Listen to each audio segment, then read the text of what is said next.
ဟုတ်ပြီ differential တွေကတကယ်ဘဝလောကကြီးကိုအကျိုးပြုရလားdifferential equation တစ်ခုရှာရအောင်အဲ့တော့ equation တစ်ကြောင်းရှိမယ်ဒီမှာ h d ရော ln y နေရော exponential function တွေရောဒီမှာ constant ပေါ်မှာအထက်တွေရောရှုပ်နေတာအဲ့တော့ဒီကနေ dy by dx ကိုရှာကြည့်အောင်အဲ့တော့ကျွန်တော်တို့ကနှစ်ဖက်လုံးကို differentiate လုပ်လိုက် differentiate လုပ်မယ်ဆိုလို့ရှိရင်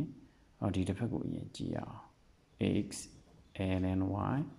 plus e to the power xy ဒါကိုဘာနဲ့ differentiate လုပ်မလဲဆိုတော့ h နဲ့ differentiate လုပ်ဒီတော့ဘယ်လို differentiate လုပ်မလဲအဲ့တော့ x ကိုထား ln y ကို h နဲ့ရှိမယ်ပြီးတော့ ln y ကိုထား x ကိုရှိတော့1ရမယ်အပေါင်း e to the power xy ကို xy နဲ့တစ်ခါရှိ xy ကို x နဲ့တစ်ခါရှိနော်အဲ့ဆိုလို့ရှိရင်ကျွန်တော်တို့ရလာမှာကဒီရလာမှာကအဲ့တော့ x သူ့ကိုအရင်ဆုံး ln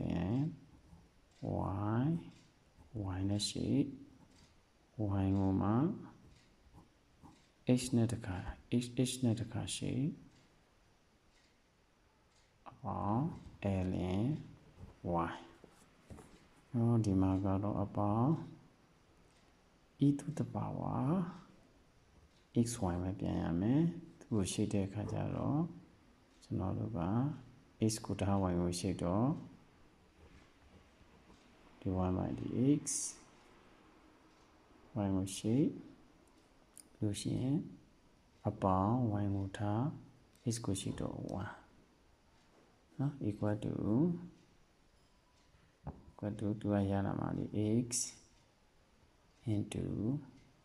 ln y ကိုရှိ y နဲ့ရှိတော့1 by y သူကဘာရမှာလဲဆိုတော့ပြီးတော့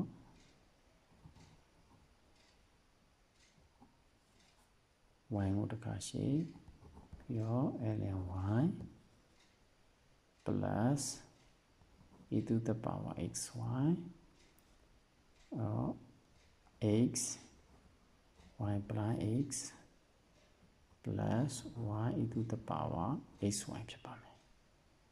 နော်အဲ့လိုဆိုလို့ရှိရင်ကျွန်တော်တို့ကဘာလို့ဒီလဲအဲ့တော့ differentiate ပါတဲ့ဟာတွေကိုကျွန်တော်တို့ကပုံထုတ်လိုက်မယ်ပုံထုတ်လိုက်မယ်ဆိုရင် y prime x by y plus ln y ဟုတ်ပါဘူးဘာကြမ်းလဲဆိုတော့ e to the power xy ဒီကောင်က 2x ဘာကြမ်းလဲplus ln y plus y e to the power xy ဆိုတာကြမ်းမယ်ဟုတ်ပြီအဲ့တော့ကျွန်တော်တို့ကနောက်တစ်ခါဒီဘက်ညာဘက်ချမ်းကိုကျွန်တော်ရှိမယ် 3x y cube x နဲ့ရှိမယ်ညီမျှခြင်းဘာရမလဲဆိုတော့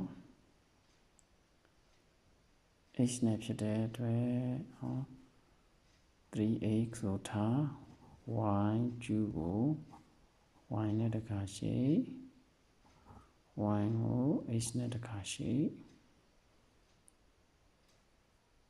အပါ y cube ကိုထားပြီးတော့ 3x ကို h နဲ့ရှိမယ် equal to သူကဘာရမလဲဆိုတော့ 3x into power ရှိချ power တစ်လျှော့ပြီးတော့ y prime x plus သူကဘာရမလဲဆိုတော့ 3 or x ln 3 power x ln 3 into y ကျူရပါမယ်အဲ့တော့ဒီဘက်ကလည်း dependent ညီရဖြစ်တဲ့အတွက်ကျွန်တော်တို့ကညီလိုက်မယ်နော်ဘယ်ဖြစ်မလဲဆိုတော့သူ့ကိုကျွန်တော်တို့က y prime x ဆိုတာ dy by dx ကိုပြောတာပါဒါပတ်သက်ရှင်းပြတာနော်အဲ့တော့ကျွန်တော်တို့ကရေးလိုက်တော့မယ် 3x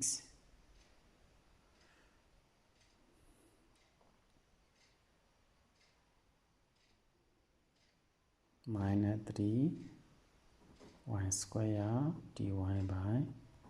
dx plus 3x ln 3 into y cube equal to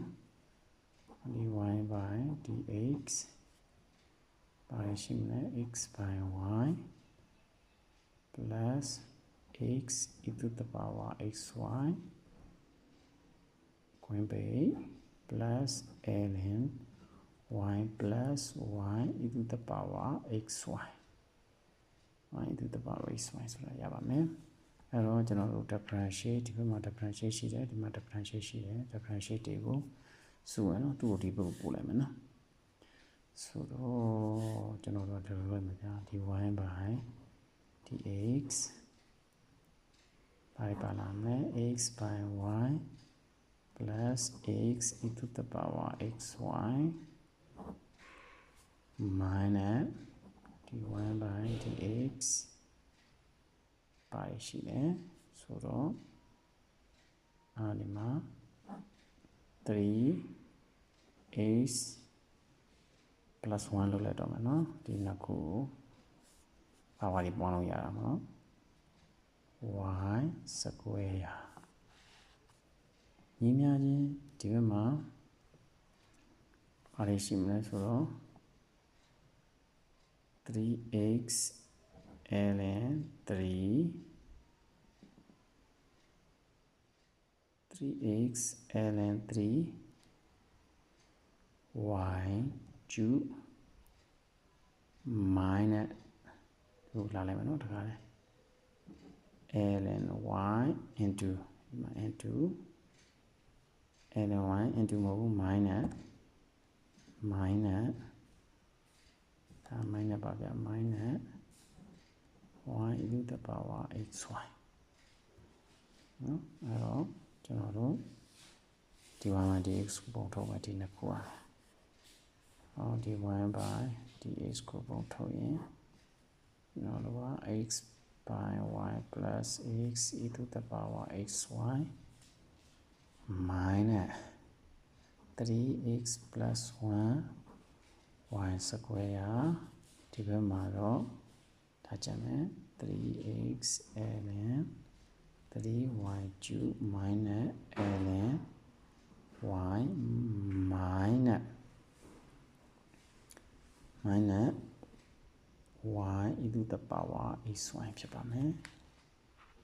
အဲ့တော့ dy by dx ကိုဒီမှာထားခဲ့မယ်ကျွန်တော်လိုချင်တာက dy by dx ပါညီများချင်းဒီဘက်ကဟာယူကိုသွားစားမှာပေါ့နော်စားမယ်ဆိုတော့ဒီပေါ်မှာ 3x ln 3y cube minus ln y minus y e to the power xy အောက်မှာရောက်လာမှဒီဒါကြီးကလေးကိုလာစားမှာဖြစ်တဲ့အတွက် x by y plus x e to the power xy minus 3x plus 1 y square ဆိုတော့ကကျွန်တော်တို့ကဒီမှာအပိုင်းကင်းကြီးဖြစ်နေပါတော့အပိုင်းကင်းကြီးဖြစ်နေမျက်စိရှုံနေမှာဆိုလို့သူတို့ကိုအပေါ်ကို y နဲ့မြောက်တယ်လို့အောက်ကိုလည်း y နဲ့မြောက်လိုက်မယ်y by y ဆိုတာကတကယ်တော့ဘာနဲ့ညီတာလဲဆိုတော့1နဲ့ညီပါတယ်ဗျာဆိုတော့ equal to အပေါ်ပိုင်းကင်းကဘာဖြစ်မလဲဆိုလို့ရှိရင်အဲ့တော့ 3x ln 3y power 4 equal to y ln y minus y square e to the power xy by သွားပြောက်သွားမယ် x plus xy e to the power xy minus 3x plus 1 y power ကျူဆိုတဲ့dy by dx ကဒီအပိုင်းကိန်း equation ကြီးကိုရလာမှာဖြစ်ပါတယ်အားလုံးရှုပ်သွားကြရည်လားဗျဒါပေမဲ့ခင်ဗျားတို့ဘဝလောကထဲမှာ differential equation တွေကဘယ်လိုအရေးပါတဲ့အကြောင်းကိုနောက်ဗီဒီယိုတွေမှာကျွန်တော်ပြပေးသွားပါမယ်